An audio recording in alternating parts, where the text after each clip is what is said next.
Okay, hi, this is Kurt, again returning. In my last video, I talked about the summary of Mahabharata through essentially the death of Pandu, the passing of Pandu. So after Pandu leaves his body and Madri joins him on the funeral pyre, uh, Kunti then takes the five Pandava brothers. They're fairly young, um, to Hastinapur. Um, and Dhritarashtra is sitting on the throne. He's really not thrilled that Pandu has heirs, and but he's a politician, right? So he puts on a really good show. He actually does, though, love his nephews. He has genuine affection for them. So he's very torn. On the one hand, he really wants his son to succeed him as the king. He really wants Duryodhana as the king, and that really clouds his judgment uh, throughout the remainder of the Mahabharata. But he also has genuine affection for his nephews. They are entrusted to Bhishma, basically, to raise, to teach, and a little later on to Drona, um, the renowned weapons master, to be trained in martial arts and the use of weapons. But really, clearly, the people that don't like the Pandavas are the Kauravas, or the sons of Dhritarashtra, even from the beginning. In one one very famous vignette, young Duryodhana tries to poison Bhishma. I mean, not Bhishma, Bhima, because Bhima is known for eating. Right? He's incredibly strong, and with that strength, even as a child, comes an incredible appetite. So Duryodhana, takes him and says, "Hey, I've got this great spread. You know, come here and eat this stuff." So he feeds him all this food that's been poisoned. Well, Bhima eats the food and eats the food and eats the food, and he just keeps eating, and the Kuros are amazed. They're like, this isn't phasing him, so they keep giving him more, and eventually he passes out. So what they do is they throw him into the river, into an area of the river that they conceive of as bottomless, right? They don't know where the bottom is, right? So they toss him in there, and he, for all intents and purposes, as far as they know, he drowns. Well, what happens is he falls into the river, and this river is a fairway for Nagas, right? Nagas being serpent people, anthropomorphic serpents. A lot of people who are all about the lizard people, and so on. They gravitate to the discussion of Nagas in texts like the Mahabharata and Ramayana. They're and also very much like the dragon people in ancient Chinese or medieval Chinese literature.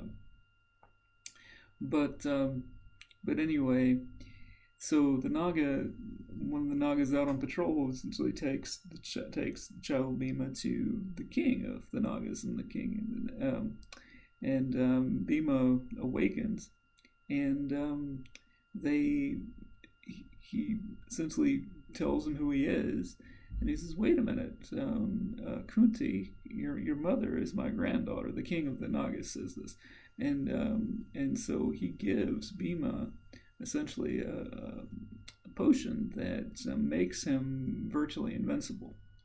And so he then goes back up to the surface eventually, and Duryodhana is perplexed and infuriated that Bhima is still alive. So there's lots of incidences like this, and we also get incidences of showing Arjuna's determination as to his skill as a warrior, and he clearly establishes himself as the best martial artist and warrior, best archer alive. And in fact, Drona goes to great lengths to make sure this is the case. This one individual, Ekalavya, who essentially follows Drona's teachings without Drona's permission. He has him essentially recognizes him as a disciple only when he cuts his thumb off, so that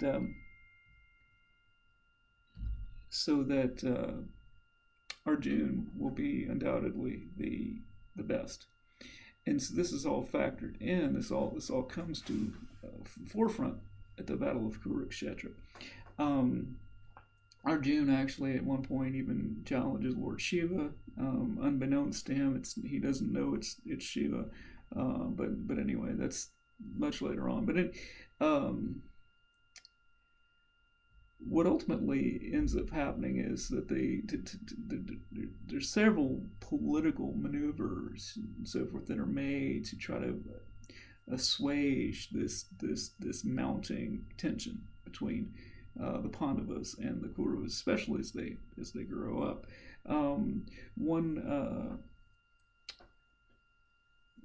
notable incident is at the completion of their training, essentially their graduation, right? It's their essentially grandmaster test, if you will, of all their martial capabilities, right? There's this great coliseum that's built, and all of the Pandavas and the primary Kauravas are called in to demonstrate their abilities, and clearly Arjun shines above and beyond all of them.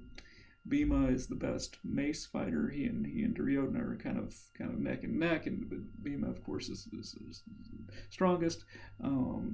But then into the fray, into the crowd comes Karna. Now Karna had been, as I pointed out last time, he was the first son of Queen Kunti, conceived with the mantra that she used to conceive the three of the five Pandavas later. But in any case, he's the son, as far as anyone knows, he's the son of a charioteer. Well, Duryodhana looks at him and, it's like, hey, this guy might actually be able to defeat Arjun. So he basically gives him a kingdom, makes him a king on the spot. And so what ensues until the Battle of Kurukshetra is this rivalry between Karna and Arjun, and Karna being very loyal to Duryodhana because Duryodhana makes him a king, even though Karna's a whole lot smarter than Duryodhana, frankly, and actually tries to call Duryodhana on some of his crap a few times, because Karna is loyal to Duryodhana, but he's also loyal to the idea of dharma, right? That there is right and wrong and so forth. Very much the same way Bhishma is. But anyway, what happens ultimately is there's some movements made, some overtures and so forth, and the Pandavas are sent to a particular part of the kingdom to set up shop. Hey, send them away from the capital and let them go off and do their own thing, and we'll avoid violence. Well, what happens is that they are the Kauravas, of course, plot. Right? So they have this palatial building build. The problem is, or the catch is, that it's made of entirely flammable material. The idea is, when the Pandavas come in there, they will set fire to it, and it will, and they'll all die. Well, the Pandavas get tipped off.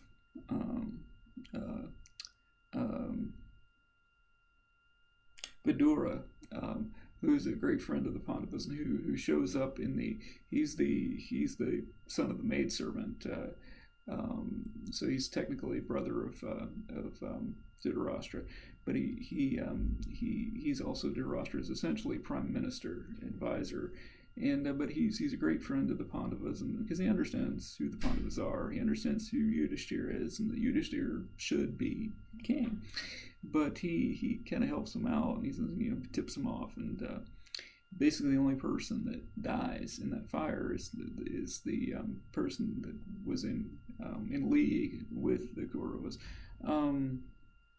and so, but basically they don't know that, the Kauravas don't know that, and they presume the Pandava's dead.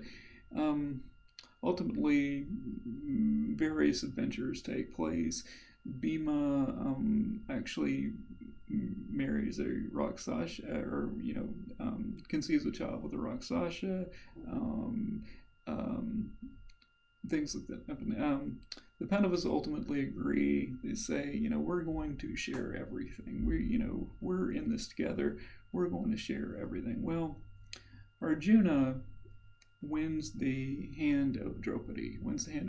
Who is basically, for all intents and purposes, aside from Srimati Radharani, of course, it's the most beautiful woman in the world.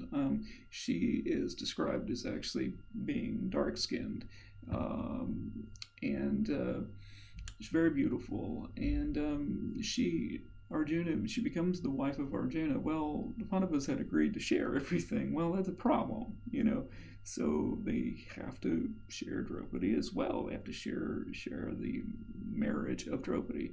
So they actually even at one point enlist the help of Krishna, their cousin Krishna, and he says, well, according to Dharma, this is actually correct. You all should be married to Draupadi. So in fact, she is married to all 5 of the Pandavas. And this factors in again later as they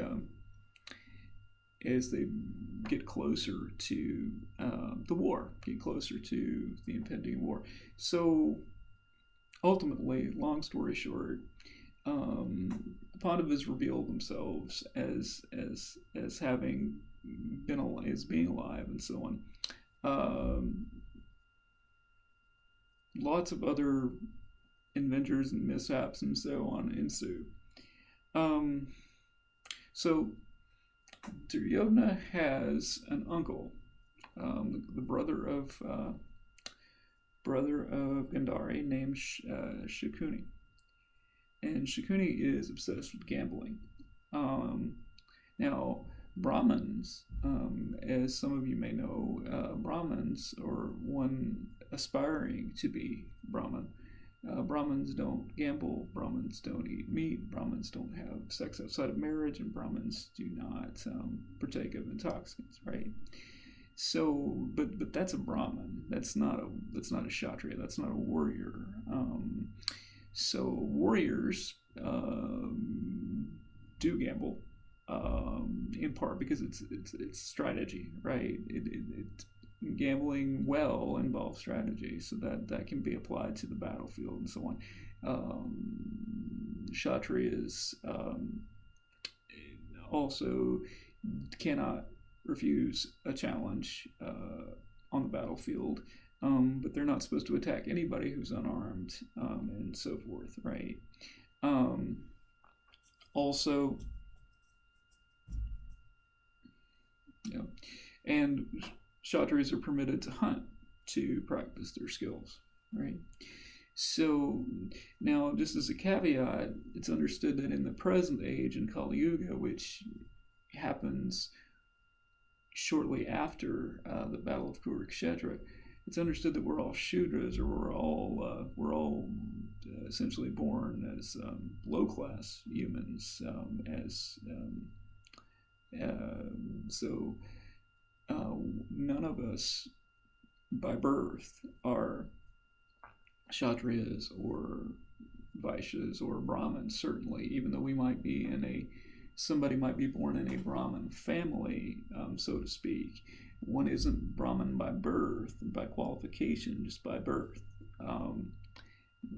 That's something that one has to qualify oneself for through practice, um, and and so one might say, well, I'm a kshatriya, so I can do this and this and this. Well, in point by point of fact, no one in present age, at least 99.999% of people is born a kshatriya, right?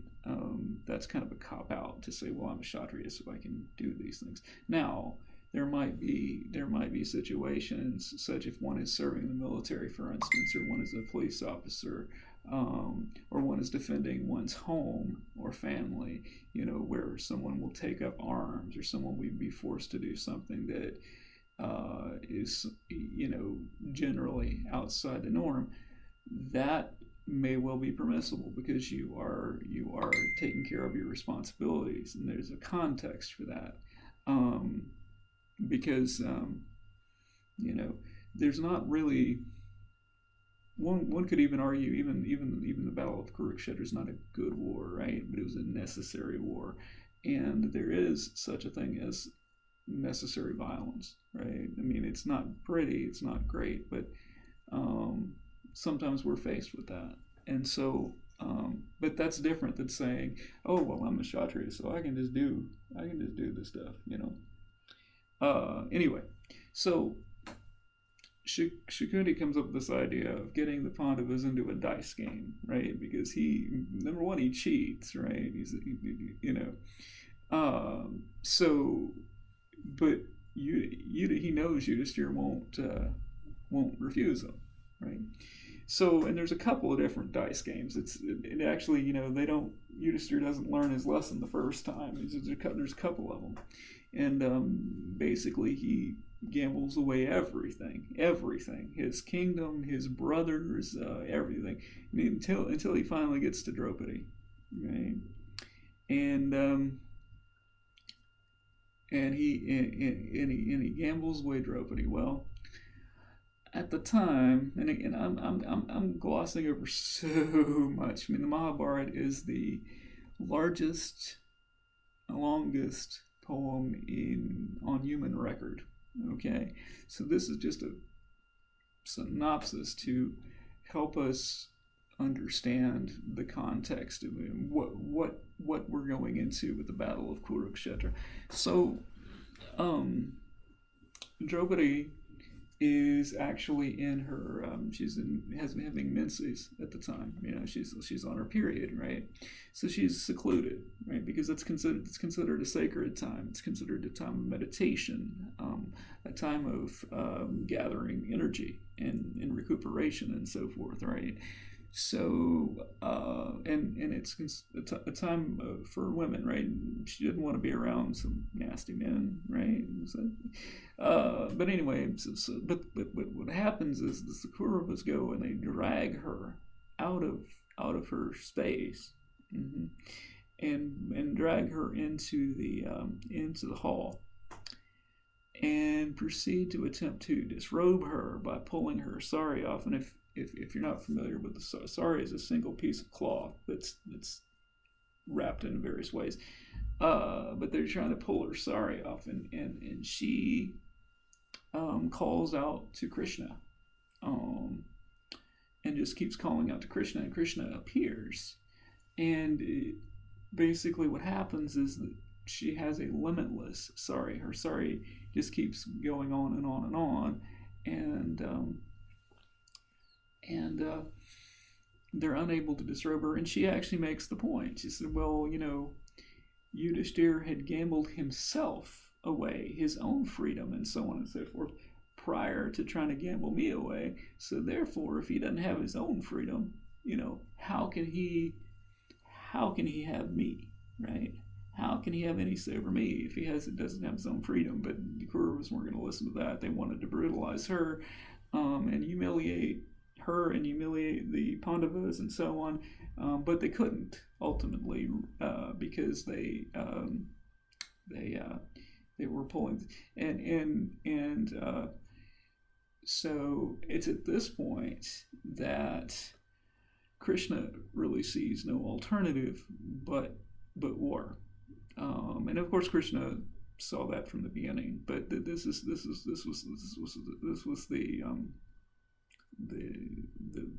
pushing over the edge, right?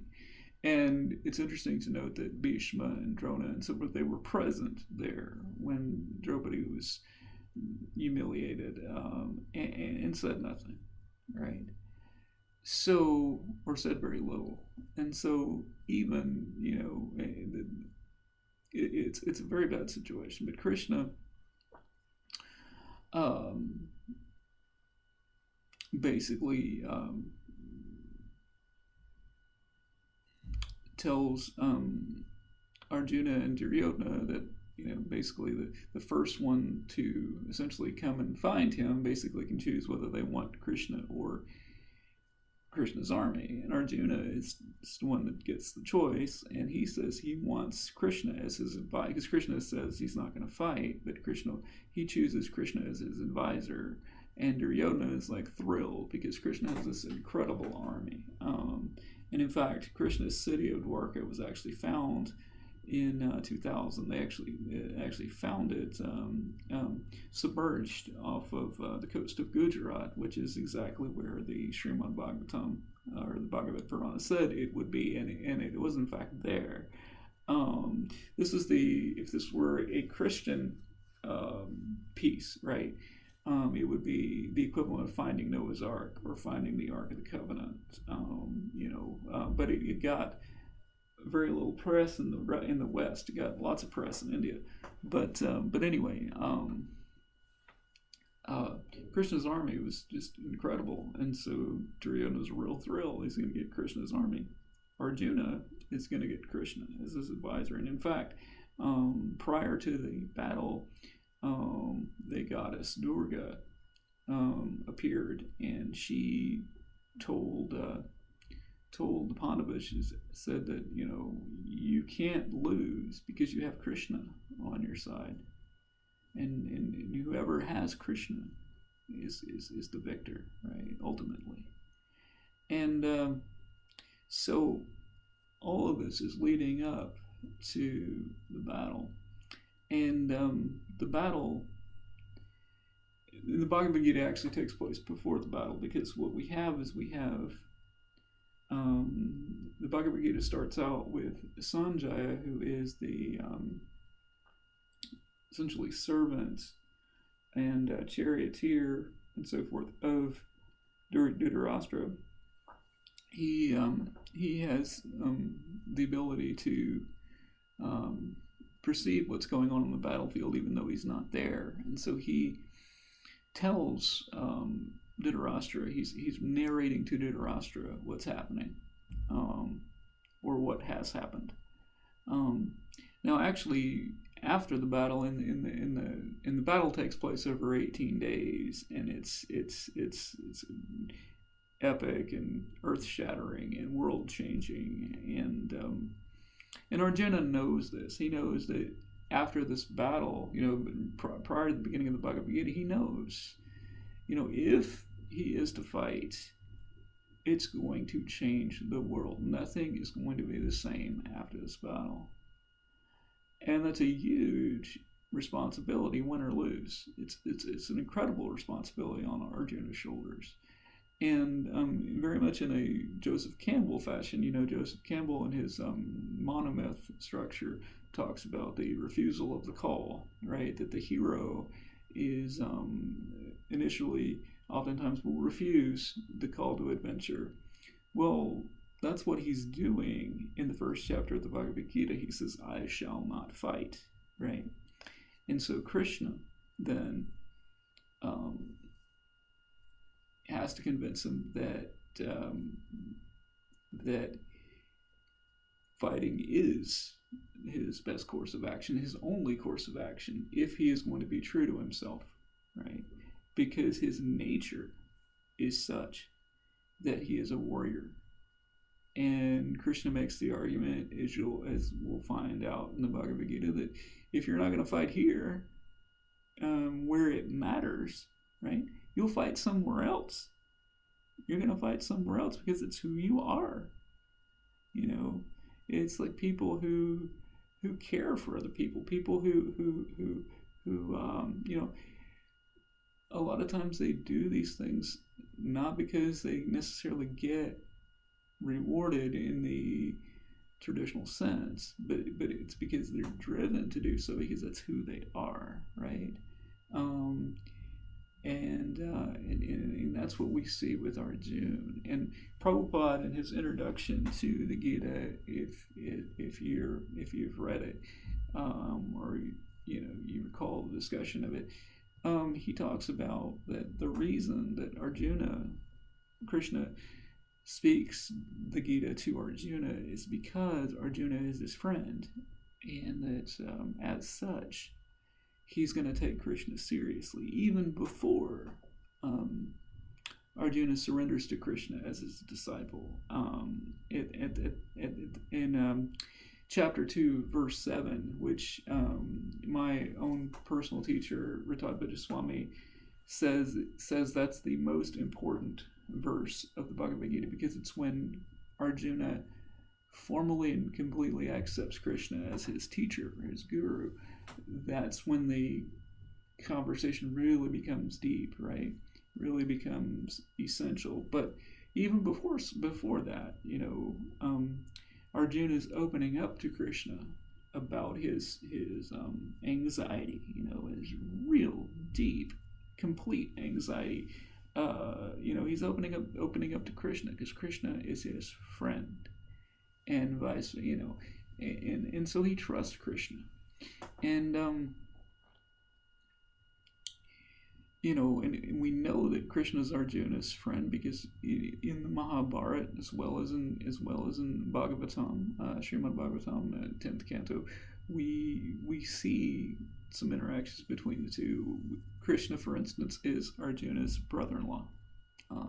Arjuna is also married to Krishna's sister Subhadra, who, if you're familiar with Ratha Yatra, Baladev, Jagannath, who is Krishna, Baladev or Balaram, Krishna's brother, and then Subhadra. Subhadra is Krishna's sister, also the wife of Arjuna. Incidentally, the destination, right, of Ratha Yatra, where they're going on their chariot, is Kurukshetra, right? Not for the battle, but because it was a place of pilgrimage. It's a holy place. That was years and years and years before the Battle of Kurukshetra. But anyway, so then we have Arjuna at the beginning really feeling this lamentation because, hey, he's got to fight Bhishma and Drona. These are the men who raised him. These are the men who taught him everything he knows. And he's going to have to kill them? What does that make him? What does that say about him? These are the kinds of thoughts that are going through his mind. And so Krishna, particularly really beginning in the second chapter, and then the second chapter kind of lays out the thesis of the Bhagavad Gita, and then the subsequent chapters really build on that and really unpack that in some depth. And so I invite everyone to read Bhagavad Gita as it is by His Divine Grace A.C. Bhaktivedanta Swami Srila Prabhupada, and I hope that anybody watching this has found this useful, and I will maybe make some other videos later. All right.